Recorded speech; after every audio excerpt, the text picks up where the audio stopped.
जो संगठन है उसके पीछे कौन दलाली कर रहा है, क्योंकि आदिवासियों की जमीन दलाली के बिना जमीन नहीं बिक सकता है। कहीं ना कहीं हमारे लोग इन्वॉल्व, बेचने वाला कौन है और खरीदने वाला कौन है हम लोग का तो पता ही नहीं है इस सब के मामले में। और ये जमीन का भी हम लोग बंद कराने जाते हैं, लड़ने जाते हैं तो हम लोग को धमकी देता है कि थाना बंद कर देंगे, वो कर देंगे कहते हम लोग को गाली गलौज करता है। यहाँ पर जो आदिवासी समाज है उनको अब बढ़ चढ़कर मारपीट पे उतरना पड़ेगा, सेंधरा करना पड़ेगा। नहीं करेंगे तो जमीन बचने वाला नहीं है। ये करवा देंगे, वो करवा देंगे, बोल रहा है नौटंकी करने आई है तुम, बोल रहा है कि अंदर करवा देंगे महिला थाना से। हम थाना से बात कर लिए हैं, एसपी से हम बात कर लिए हैं। विजय जैन, हिमिका गौतम, आदित्य धानुका नामक कुछ जमीन माफिया जो अपने दमंगई, अपने पावर पैसा के बल पर उस जमीन पर 5 मंजिला बिल्डिंग बनाने का काम कर रहा है। और 2-2 रसीद का कटना ये अपने आप में प्रमाणित करता है कि यहाँ का जो संबंधित जो जमीन का जहाँ पे जो अवस्थित है उसका जो क्षेत्र पड़ता है वो हेहल पड़ता है। और हेहल के जो सीओ है, जो सीआई है, जो कर्मचारी है, बिना उसका मिली भगत का ये कैसे पॉसिबल है? अब वो सरकार नहीं है, बबुआ सरकार चलती है। अबुआ दिसुमरे अबुआ राज का नारा झारखंड सहित पूरे देश में गूंजता है। और इस 25 वर्ष के झारखंड में सत्ता पर काबिज जितने भी राजनीतिक दलें रहे हैं, उनके जो विधायक हैं, मंत्री हैं, वो तमाम लोग जो है इस नारा को लगाते हुए थकते नहीं हैं। वो बड़े जोर शोर से कहते हैं, दम भरते हैं, हुंकार भरते हैं और कहते हैं कि यह अबुआ दिसुम अबुआ राज्य है, या झारखंड प्रदेश हमारा है। लेकिन अपने स्क्रीन पर जिस महिला को आप देख रहे हैं, इस महिला का कसूर इतना है कि यह आदिवासी है और आदिवासी होने का खामियाजा इस महिला सहित इस पूरे परिवार को इस प्रकार भुगतना पड़ रहा है कि इनका जो 1 एकड़ 43 डिसमिल जो जमीन है, उस 1 एकड़ 43 डिसमिल पर अलग अलग गैर आदिवासियों के द्वारा कब्जा कर लिया गया। और ये जो इमारत बनते हुए आप देख रहे हैं, यह इमारत इन्हीं के इस जमीन पर है जो 16 डिसमिल के जमीन पर बनाया जा रहा है। 1948 से लेकर के 2015 तक जो है लगातार इस जमीन के साथ छेड़छाड़ होता रहा है। पहले अब्दुल करीम नामक एक व्यक्ति 1948 में इस जमीन को जो है खरीदता है, 1970 में फिर बेच देता है और फिर 2015 में इस जमीन को जो है पुनः बेच दिया जाता है। और ये जो दोनों पक्ष हैं, दोनों पक्षों का भी रसीद जो है वो काटा जा रहा है। यह इलाका जहां पर अभी मैं हूं, यह कांके रोड का इलाका है और यहाँ से कुछ ही दूरी पर जो है वो झारखंड के मुखिया हेमंत सोरेन का अपना आवास है। सवाल यह है कि कुछ ही दूरी के आसपास में जो है मुख्यमंत्री हेमंत सोरेन का आवास है और उनके आवास के सामने अगर इस तरीके से जमीनों का अगर अतिक्रमण किया जा रहा है, जमीन पर लूटा जा रहा है, जैसा कि ये जो परिवार हैं वो कहीं ना कहीं आरोप लगा रहे हैं, वो आप बता रहे हैं।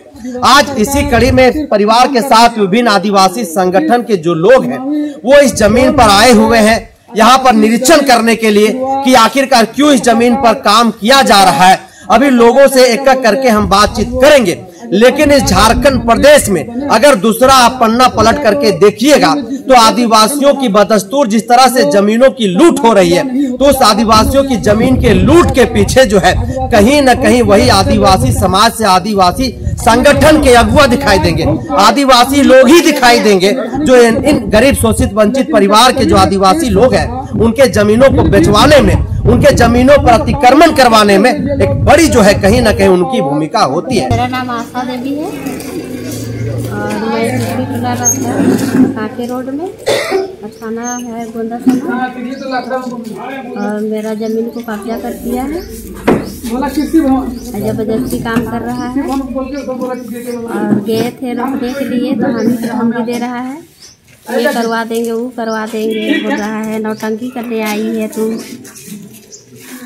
बोल रहा है कि अंदर करवा देंगे महिला थाना से। हम थाना से बात कर लिए हैं, एसपी से हम बात कर लिए हैं।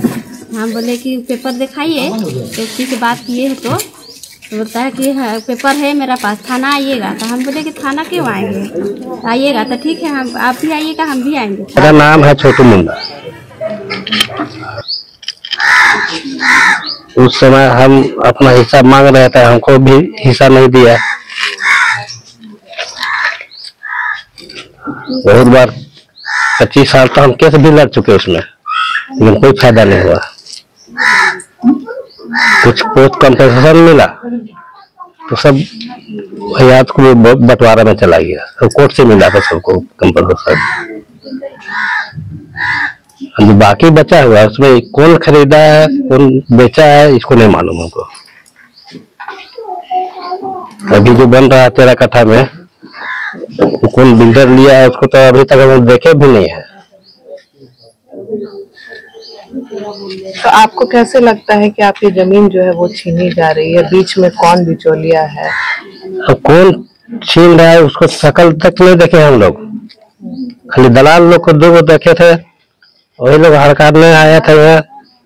हम लोग को जमीन चाहिए और हम तो आप लोग बेच दिए हैं। हम नहीं बेचे हैं, कोई दलाल बेच दिया है, मुसलमान अब्दुल मनान बेचा है। अब उसके पास कैसे खतियान गया ये हमको भी मालूम नहीं है। आप लोग के कोई अंदर में हुटिया में कोई मिला जुला हुआ लोग खतियान दिया होगा, बेचा होगा?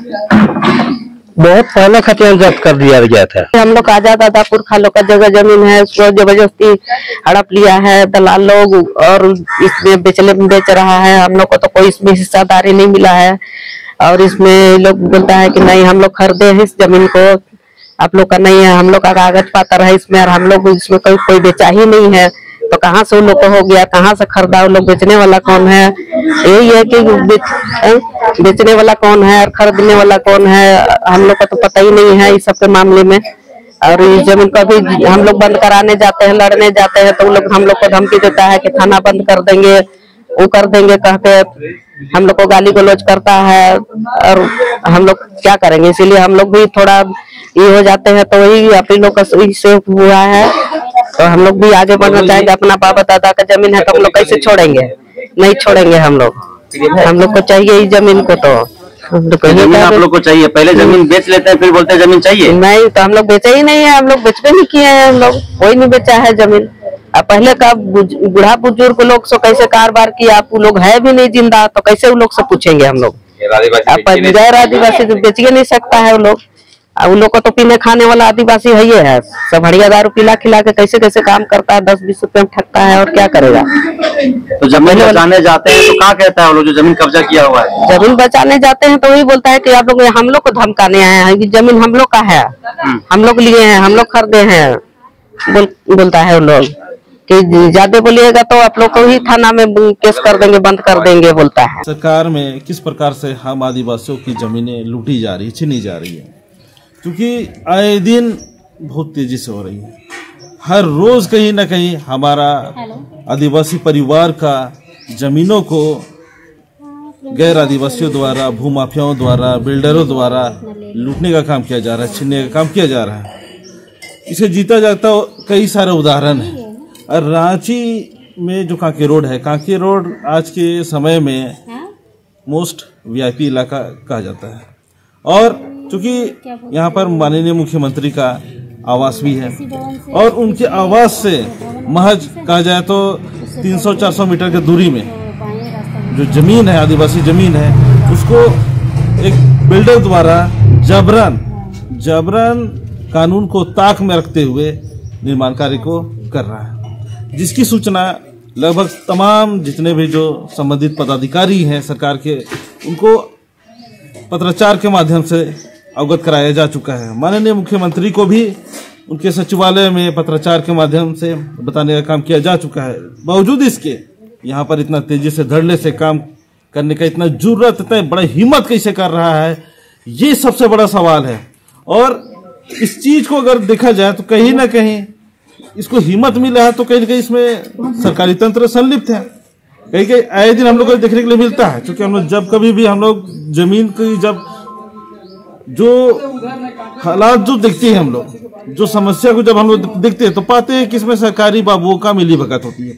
सीईओ इसमें सम्मिलित पाए जाते हैं। जैसे कि आपने अभी कहा क्या 2-2 रसीद कट रहा है। और 2-2 रसीद का कटना ये अपने आप में प्रमाणित करता है कि यहाँ का जो संबंधित जो जमीन का जहाँ पे जो अवस्थित है उसका जो क्षेत्र पड़ता है वो हेहल पड़ता है। और हेहल के जो सीईओ है, जो सीआई है, जो कर्मचारी है, बिना उसका मिलीभगत का ये कैसे पॉसिबल है? जाहिर सी बात है कि उनका मिलीभगत है। यहाँ डीसी साहब हमारे सो रहे हैं, यहाँ आदिवासियों की जमीनें लूटी जा रही है, छीनी जा रही है, और हम आदिवासियों की जो जल जंगल जमीन जो कहते हैं उसका कस्टडियन जिसको हम कह सकते हैं शुरुआती एकदम दौर का, तो डीसी साहब के हाथ में होती है। डीसी साहब सो रहे हैं, सीईओ साहब सो रहे हैं। सीईओ को पैसा कमाना है, डीसी को भी कमाना है, तभी तो यहाँ पर नाक के नीचे यहाँ पे जमीन पे काम हो रहा है और वो सोए हुए हैं। कांके रोड स्थित रिलायंस मार्ट के पीछे एक मुंडा खतियानी जमीन है, जिसमें रैयत बड़का पुसवा के नाम से आरएस खाता में दर्ज है। लेकिन विगत कुछ दिनों से विजय जैन, हिमिका गौतम, आदित्य धानुका नामक कुछ जमीन माफिया जो अपने दमंगई, अपने पावर, पैसा के बल पर उस जमीन पर 5 मंजिला बिल्डिंग बनाने का काम कर रहे हैं। तो मुझे एक आवेदन मिला आशा देवी के माध्यम से कि मेरा जमीन है जिसमें जबरदस्ती कुछ दलाल लोग उसमें कब्जा करने की कोशिश कर रहे हैं। तब मैंने उसको लेकर संज्ञान में लिया और उसमें जब पेपर वर्क किए तो देखें कि उस जमीन में अभी तक रैयत को मुआवजा भी नहीं मिला है, कंपनसेशन भी नहीं हुआ है और डीसी परमिशन भी नहीं हुआ है, और जबकि रैयत का रसीद अपडेट भी कट रहा है। इसको लेकर मैंने कोर्ट में आशा देवी को ले जाकर उसमें हम एसडीओ अनुमंडल के द्वारा उसमें केस भी करवाएं, उसमें 144 भी लगाएं, 60 दिनों तक स्टे ऑर्डर भी लिए। स्टे ऑर्डर 60 दिन तक खत्म होने के बाद अभी आदेश भी पारित नहीं हुआ है कि वो जमीन दलाल लोग जबरदस्ती वहां पे काम कर रहे हैं। तो इनको लेकर मैंने मुख्यमंत्री को ज्ञापन दिए, आपको एसपी को दिए, अनुमंडल को दिए और डीसी सर को भी दिए और थाना प्रभारी को दिए। तो थाना प्रभारी को देने के बाद तुरंत थाना प्रभारी ने उसको एक्शन में लिया और तुरंत काम को रोकवाया और हमें आश्वासन भी दिया है कि जब तक आदेश नहीं होगा, आदेश कॉपी नहीं लाएगा, तब तक वहां हम काम करने नहीं देंगे। तो अल्टीमेटम है, अल्टीमेटम हम आपके चैनल से यही देना चाहते हैं कि अगर उसमें तो अगर दोबारा काम होती है तो पूरा आदिवासी संगठन हम लोग आज जितने भी देख रहे हैं इसका दुगुना हम लोग भीड़ करके उसमें वहां उस जमीन में जाके काम रोकेंगे और उस समय प्रशासन भी आती है तो उनका भी हम लोग नहीं सुनेंगे। यही अल्टीमेटम। और राज्य सरकार को हम ये आज इस प्रेस वार्ता के माध्यम से उनको चेतावनी देना चाहते हैं कि अगर आप आदिवासी सरकार हैं तो आदिवासियों का रक्षा करें, उनका जमीन का संरक्षण करें, ना कि आपके सरकार में रैयत बेघर हो रहे हैं, पलायन कर रहे हैं। जमीन ही आदिवासी का एकमात्र जीने खाने का साधन है और वो जमीन अगर लूटा जाएगा फर्जरी और जालसाजी पेपर बनाकर तो आदिवासी किससे उम्मीद करेगा? आपसे नहीं करेगा तो फिर सरकार में जो गैर आदिवासी सरकार आएंगे उनसे उम्मीद करेंगे। ये बहुत दुर्भाग्य है। सरकार को इस पर तुरंत संज्ञान लेना चाहिए और जमीन को सील कर देना चाहिए जब तक उसका जांच प्रक्रिया खत्म ना हो। देखिए रैयत जो है वो बहुत लो क्लास के हैं, बहुत गरीबी स्थिति से ये लोग का जीवन का, वो लोग बीच बीच में उस जमीन पे अपना कब्जा करने के लिए या उसे रोकने के लिए प्रयास करते थे। लेकिन ये लोग देखिए पैसा वाला लोग है, पावरफुल आदमी और वो खरबों रुपये का मालिक लोग हैं, बिल्डर कंपनी, भूमाफिया, बहुत सारा इसका लिंक जुड़ा हुआ है। ये लोग जब जाते हैं तो उनको पुलिस थाना के बल पे गुंडागिरी करके उनको डराया धमकाया जाता है अगर दोबारा इस प्लॉट में आओगे तो पैसा अंदर भिजवा देंगे कि तुम लोग यहाँ से निकल नहीं पाओगे, तो जिंदगी भर तुम लोग को जेल में सड़ना पड़ जाएगा। तो ऐसे ऐसे धमकी ये रैयत लोग को देते हैं तो गरीब आदमी बेचारा डर के मारे आके अपना आवाज को नहीं उठा पाते हैं।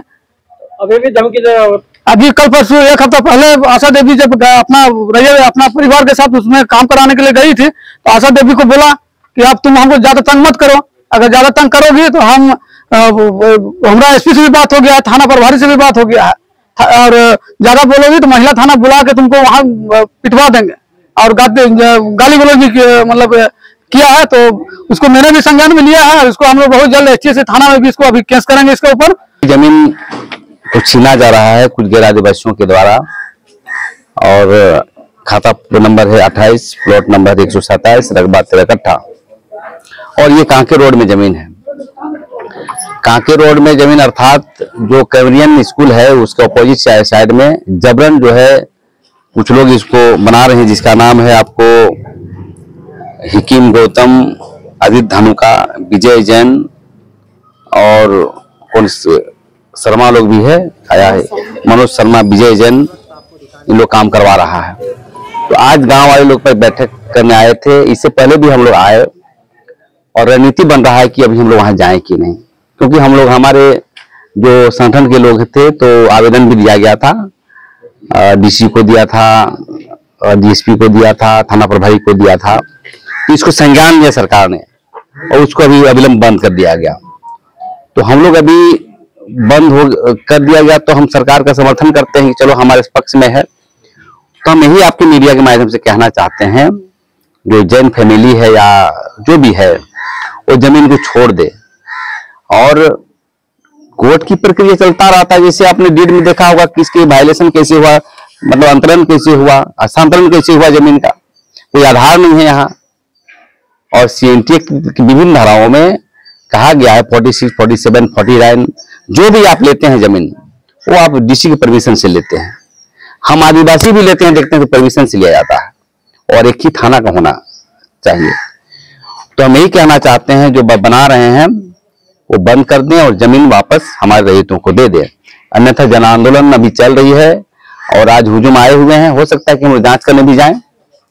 तो हम यही कहना चाहते हैं कि उसको अविलंब बंद कर दिया जाए, अन्यथा जन आंदोलन तेज किया जाएगा।